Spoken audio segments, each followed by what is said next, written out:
Kindness is the language which the deaf can hear and the blind can see. Mark Twain. Being kind means being warm, considerate, gentle and friendly. To get a friend, you must be a friend. Even more cliché is the saying, birds of a feather flock together. If you want to attract happy, supportive people into your life, you need to be that kind of person. Why would anyone want to be around you otherwise? As the wise Maya Angelou highlighted, long after the memory of the interaction has faded, people will remember how that interaction made them feel. When we are unkind, we make the lives of those around us much harder than it has to be. We make them feel unloved, underappreciated, and isolated when we are mean or unpleasant. Would you want anyone to treat you that way? Would you enjoy such harsh treatment? Don't you think treating people that way at work, at school or in your own home, makes your life a lot harder than it has to be as well? Kindness fosters a spirit of cooperation, even among people who do not really know each other. Surrounding yourself with people who are willing to work alongside you is far easier than trying to conquer this world alone.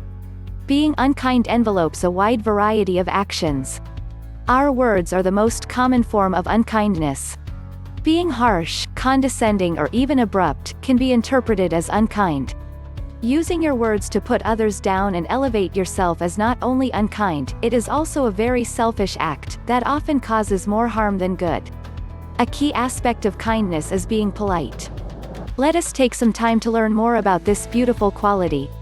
Why be polite? Being polite is really not as hard as some people make it seem. While it is true that being polite is becoming increasingly difficult as a result of the negative attitudes of the people around us, it is not impossible.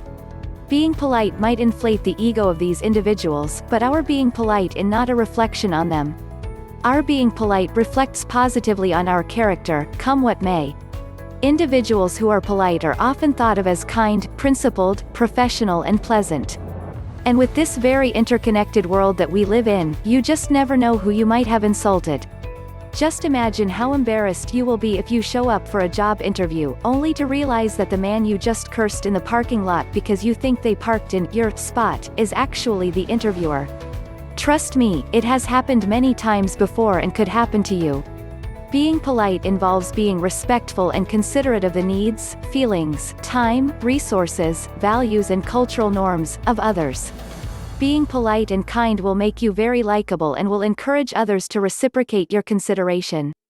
Another benefit of being polite is that it will make it very easy for you to gain the respect of those around you.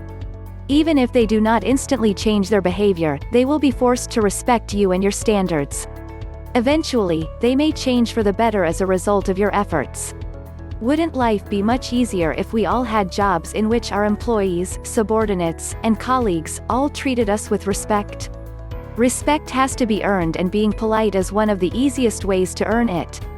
How to be polite and kind. 1. If you have nothing kind to say, don't say it, post it on social media or even think it. Even words that are whispered to a friend have been known to turn around and bite you.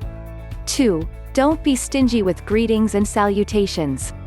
If you enter a room, pleasantly greet all present. When you are leaving, kindly excuse yourself. And if you are greeted, respond warmly and with a smile. 3. Do not criticize the efforts of others, especially when it is obvious that they tried very hard to accomplish a particular task. If you must offer some constructive criticism, sandwich it with some genuine commendation. 4. Be appreciative of the efforts of others. Even if what is presented is not to your liking, there is no need to make it known. 5. Try to learn a little about the cultural norms and beliefs of those around you. You do not have to share their views, you simply need to know enough not to unintentionally offend them. It is also most polite to allow them to freely express these views, without fear of being disrespected. You can always agree to disagree. 6. You do not always have to insist on things being done your way. Give someone else a chance to shine every now and then. 7. Don't monopolize conversations by speaking only about yourself and your accomplishments. Show personal interest in others by asking them about themselves and actually listening to what they have to say. 8. When someone is speaking to you, give them your full attention. Stop walking, typing or whatever else you are doing, and make eye contact. If you are busy, politely pause, evaluate how lengthy the conversations needs to be, assure them that you value what they have to say, and then arrange a more suitable time to continue.